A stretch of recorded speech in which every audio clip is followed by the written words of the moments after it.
A very warm welcome to you. This is Enterprise Morning on Enterprise TV, reaching you from our headquarters in Lagos, Nigeria. If you just joined us, please do well to visit our website at www.enterprisetvnews.com and also follow us on all our social media platforms at Enterprise TV 7. In a bit, we'll be going to our newspaper reviews to see what they have for us, and right after that will be our main conversation for the morning. With me in the studios to make sense of our newspaper reviews is Dr. Victor Ohai. He is a public affairs analyst and also an educator. You're welcome, sir, to Enterprise Morning today. Thank you so very much for giving us your time. So right about now, we'll be moving to our newspaper headlines. And the first daily we have for this morning is the Guardian newspaper. And the big story there says 1999 constitutions were anti endless review amendments cost National Assembly 1 billion naira. And on the bottom strip of the same newspaper, we have CBN targets 21.4% inflation, says Naira is undervalued. Ayedatiwa gears up for governor race, nominates Akeredolu's kinsman as a deputy governor. 30 people killed in Plateau amid curfew imposed on Mango Local Government Council. Doctor, let's take a look on the story we have happening in Plateau State. I know we've had an opportunity of talking about this in depth, but let's just maybe scan through it once again. A couple of weeks back, we had an issue where there were killings, and we thought that was the end. And a couple of days back, we had another killings again, with 30 people dead in Mango Local Government Council. Can we say we've not learned our lessons from the last massacre that happened? I don't know about, when you say learned lessons. Especially from our security architecture, doing the needful to avert such a case in the future. At this point, I'm tempted to say that I'm suspecting some form of ethnic cleansing. I mean, this is one massacre too many, and it does appear to be, there appears to be a pattern to it. A lot of these villages are sacked, are occupied immediately. There's a massacre, then occupation, and the villagers don't come back to it again. I mean, it seems to be a regular pattern, and it is there in the, in the plateau, and it's, I don't know what to say. It's a recurring pattern. But would you say that those in authority seem to not desire to do anything about it? Because I remember very vividly when we had similar issues in the southeast of Nigeria. The people came together and created a security outfit that is currently working to their favor. But when it comes to the north central, they seem not to do anything. So can we say this is a function of those in authority not having enough moral strength to do what they need to do, or the people not galvanizing themselves to know what they should do? As it is, the people are doing their best. But notice, like I said, there's a pattern, sort of. They will organize, they will say there's a curfew. This is usually happen after curfew. And if you've lived in Georgia, sometimes they will disarm the people, and tell them they cannot keep, because what happens is that when these will strike, these will come back, want to a reprisal, and then they will disarm them, because it's like, and then when they come back, they become the victims and the culprits. True. They're the ones who always see, not the attackers. And then when they say there's a curfew, everybody sits at home. Then at a certain point, the security forces will now leave those checkpoints, and this will have a way come in and then massacre these people because they're all in their homes, they're not organized. There's no vigilant service or people going about to secure the place. It does appear like a regular pattern, and it appears like it doesn't matter who is in government. There are certain people among the security forces who have been given a mandate for wherever, God knows where, who are bent on implementing this agenda. That's why I see it. So what do you think those in authority, especially the governor, can do at this point to save the lives of his people? The governor is in a way helpless because he does not, the security apparatus is not under his care. There's very little he can do. So there's nothing he can do to help the people to The only thing he can do is cry out to government and hope that the government will listen to him. But there's nothing he can do. The police commissioner is not answerable to him. The brigade commander is not answerable to him. They may politely answer him because he's the governor and all that, but they are answerable to the commander-in-chief and to their various commanders. Unfortunately. Otherwise, you think the governor is happy? No governor will be happy to see his people dying. If the governor had his way, you see, I think that Plateau should just have their own Amotekwe, if you like. Exactly, that is basically what and they must allow them to do that. Because they are sacking the whole of that. It's terrible. How can we continue to allow that? Because similar issue equally happened in Imo State when Governor Hope also galvanized the people. He started his own outfit, and they are doing an incredible job. So we are thinking if it's possible to have a similar sort of thing, just like you did say. It's the only way. It's the only way. Frankly, any other thing won't work. You need to match force with brute force. And these people are not kind. They are not good people. The people are coming to attack. So whatever it takes to give it, this is not a time to talk about, say, oh no, no. Before I don't know what to say. It's sad, and it shouldn't be happening. Exactly. It shouldn't be happening. But it's happening. Yeah, very true. And I don't know why our people, even the president, should be able to sleep well at night. Hearing that 100 and something people were massacred. Poor people, nothing. What is their offense? And then now 30 people.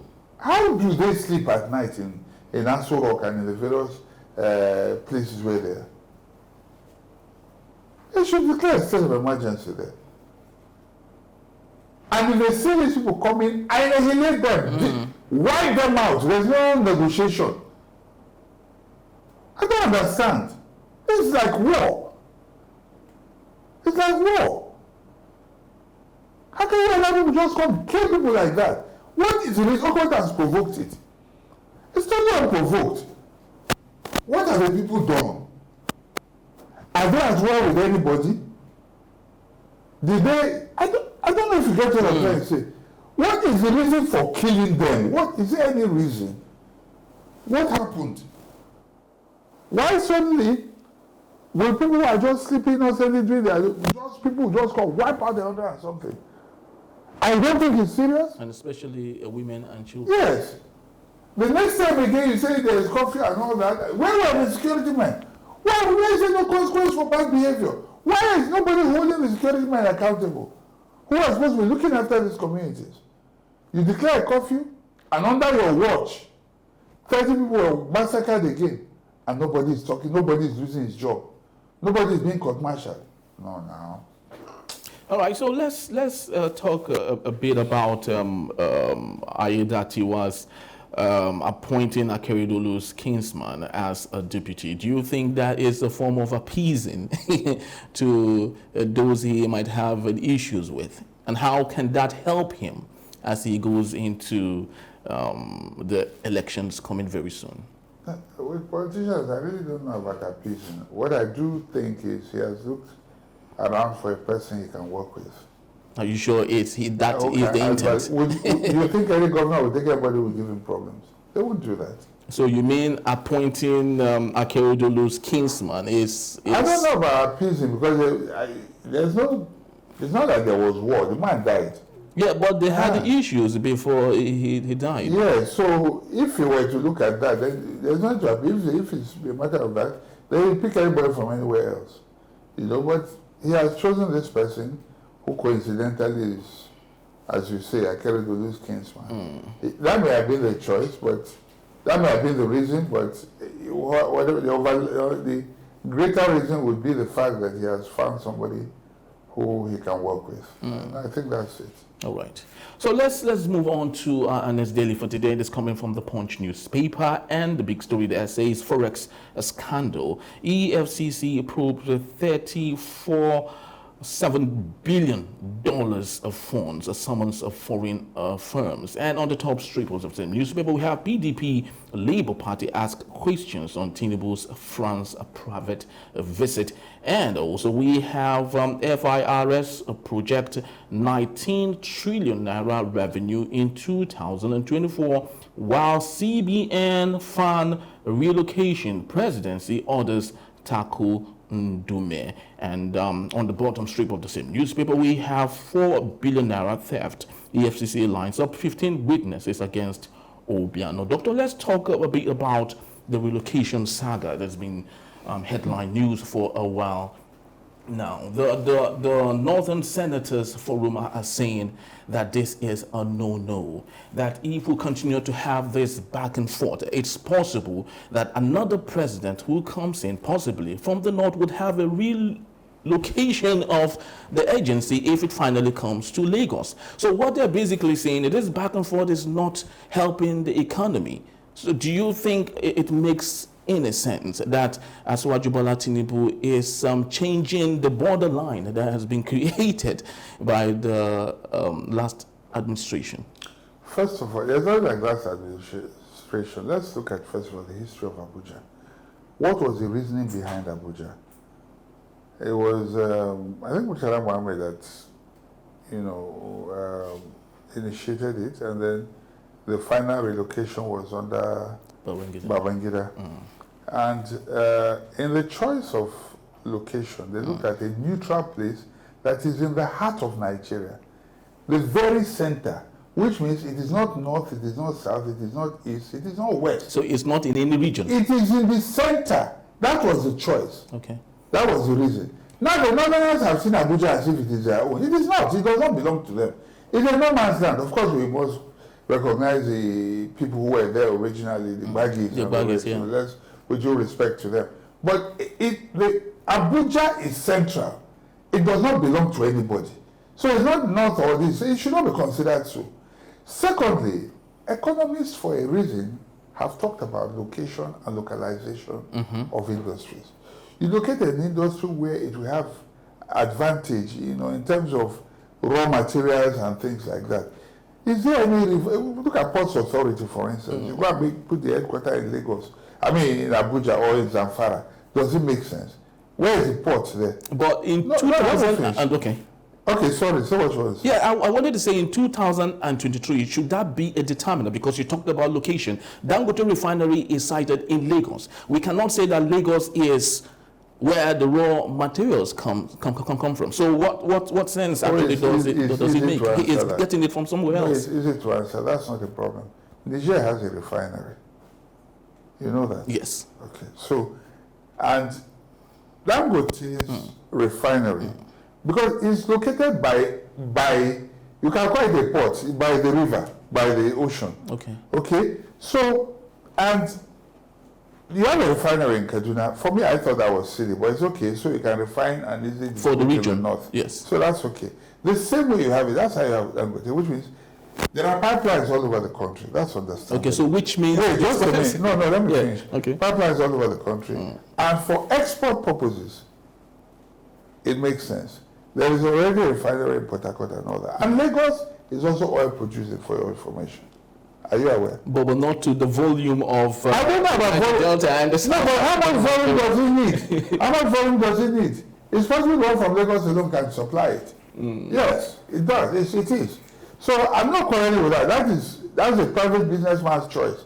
It's different from government. Dangote is a private businessman. If you are actually talking about localization. Yes, I have given you reasons, economic reasons. Okay. You can easily export from that place. That's a port. So barges can come, carry the oil, and easy to move out. Okay, fine. You understand what I'm saying? And if you want to get your oil, you can supply through the sea as well. So barges can come with crude. And our crude, how do we export? Don't you export our crude? It's not with vessels. The same vessels will bring them from wherever, instead of going to America or wherever to go and refine them, you simply bring them to this place. So what are we talking about? Well, the so let me come back to the main issue. Yes, because exactly. you interrupted me and I decided. So, you cannot. New York is financial capital of America. That's where you have your Wall Street. Is that not so? True. All the big corporations are there in New York. Because that's the financial capital. Although Washington is an administrative capital. But you cannot now carry this and then Texas, oil, you get a lot of oil in that place. You carry oil now and then go and put it in Washington. It doesn't make sense. It doesn't. You put these things where they are located, where that's what makes sense. You understand? So, Ndume and his cohorts and the northern senators, first of all, they should realize that Nigeria is one country, and that anything can be anywhere. You understand? NDA, when it was taken to Kaduna, Lagos was capital. True. So why was that not an issue? So when you begin to get the whole military, the entire military is up there. It's up there in the north. Makurdi for the Air Force, Kaduna for all the and now they have even relocated one of the military training institutions from Makurdi to Maiduguri. No, who is complaining? No, they are not talking about that. You know? So they should just shut up. That argument is silly. But the question here, Doctor, is it seemed to me that at a point or at a time when Nigeria is having lots of issues, our president is busy majoring in the minor. We have issues with the economy that he needs to fix. No, we have issues with part of the issues. So how will this increase? Yes. Lagos is supposed to have been a hub a long time ago. We are losing a lot. Lagos Airport is the biggest airport in the country. Most of the traffic that come into this country come into Lagos, not Abuja, not Port Harcourt. Don't you think it's politically motivated?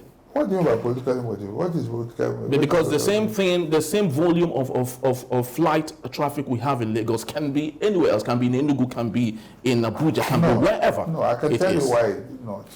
Because this is like a commercial capital. A lot of business goes on here. People can fly into those places. Are they flying there? They're not. This is where most of the business is.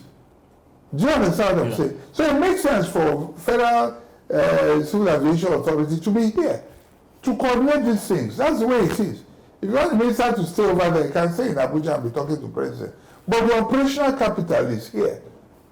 You understand? Yeah. Just like for oil, I think that NNPC should actually, for operational reasons or whatever, they should be in Port Harcourt, or Warri for that matter, so that you can take decisions, implement them immediately. That's what operational capital is, the operational headquarters is. So this argument of, we voted for, I read he was saying, the president better be careful. The ones that voted for him. That sense of entitlement is just, I don't understand. Well, that's what it is. Let's be rational about it. About what? The reason why our president... I hope the proper census is conducted in this country so that we know finally where the numbers are. And I hope the Nigerian economy picks up, as I know it will, because it's becoming the one of the fastest growing economies now globally. When the Nigerians all go back to their country, then we will know how many we really are in Nigeria. Well, let's move to our last daily for today. It is coming from The Nation newspaper. We have the big story there. CBN battling to restore Naira to its real value, says Cardoso. And the writer there says currency undervalued, refineries take off will crash petrol pump price. On the top slip of the same newspaper, we have Afenifere scraps at Debanjo's acting leader position. No plan to move federal capital back to Lagos, says the president. And also we have still on the top slip of the same newspaper, Aiyedatiwa picks a deputy governor, sacks Exco government house chapel. Basic Islam's Shaibu. Doctor, I know we had talked about this earlier in the last daily, but before we go into the CBN issue, we had the same story here. No plan to move federal capital back to Lagos. It's coming from the presidency. Don't you think this is becoming too much of an issue? And don't you equally think that this might create the rift that we wouldn't want to see in Nigeria at a time when unity should really be the diversity that we need to grow? I think the president should do what is necessary. That's as far as I'm concerned. He was elected there for a reason, and we must learn to trust his judgment.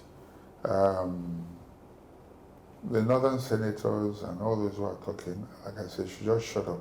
Let's face governance. We have bigger issues to worry about.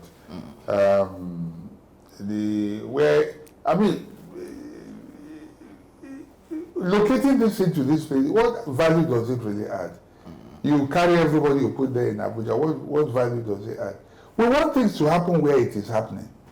You understand what I'm saying? It's like when the president, the former president, asked the chief of army staff to relocate, even though the man disobeyed him, he never did it for one day, to relocate to the battle theater in Maiduguri. He didn't do it. He disobeyed his commander-in-chief. That is a proper, a good instruction. If the battle is in Maiduguri, move, relocate to Maiduguri, and deal with the issue there. You cannot be in Abuja while fire is on the mountain there. In the same vein, if it means relocating the chief of army staff from from Abuja, to Plateau State until that place is taken care of, does it not make sense? True. So what are we talking about? All right, so Doctor, let's look at, on this issue. CBN battling to restore Naira to its real value, says Cardoso. Can we say this is building castles in the sky? The word battle already shows that they don't even know what they are doing. You see, this is a matter of it's economics, demand and supply. You are not talking about reviving your industries. Right now, Unilever is already off. Yes, going, Procter & Gamble. So many companies are already leaving. You are not producing those things that you should even be doing to promote exports. You have gold in abundance. You have lithium. You have silver. You have so many minerals. And you are still not tapping them. Are those not the things that will help you the value of your Naira? Very true. But I don't see what nobody is talking about all that. Are they afraid? But knowing that these people are technocrats, what do you think is the problem? What is making these people, forget the fact that they understand what they should do and they are not able to do it? Because we wouldn't say Cardoso is a novice. He is not, obviously. What is wrong here? See, that you have a degree does not confer common sense and wisdom. You may be able to analyze, but you see, wisdom and common sense is another kettle of fish. Which is why, if it was just a matter of a degree alone, or all those, this thing, Kodak would still be there in his #1 position today. But under his very nose, innovation was taking place with digital technology, and they did not catch up on time until they were wiped out. Your big banks have people who have all the degrees and all the economists and everybody. How many have they not collapsed? Most of them. So wisdom and common sense is a different matter. I'm not saying he's short of it, but the truth is that he doesn't need to battle. The Economic Council or whatever it is, what they need to do is come together. There are low-hanging fruits. Nigeria has taken charge of its lithium now and its resources, and they are beginning to make money. What does it take for us? We are allowing artisan miners to be looting billions out of this country. Everybody is focused on petroleum. Why don't we just say, okay, look, let's pretend there's no oil now. If I were in this administration, if I were the president, in fact, I would just forget petroleum and focus fully on these minerals. That's what sustains South Africa. That's what sustains Botswana, which is one of the, in terms of GDP, one of the richest, just diamond. That's all. Ghana is not Gold Coast. And then you look at the Cote d'Ivoire, cocoa, and the rest. It doesn't take too much, and yet we have each of this in abundance. More than most of the But countries. everybody is looking at oil, Dangote oil, these are, what are we, you understand? If we take any of these alone, the economy will be reflated. Our foreign exchange reserve will go up, and then the naira will find its true position. But right now, well, that's just about the time we have for our newspaper reviews today. I'd love to say thank you to Dr. Victor Hai for being part of our morning discussions today. Thank you so very much. So when we return, Lagos Governor Babajide Sanwo-Olu accused of abandoning his work and secretly attended a multi-billion naira party in Grenada. That in a bit. When we come back, please don't go anywhere. Yes.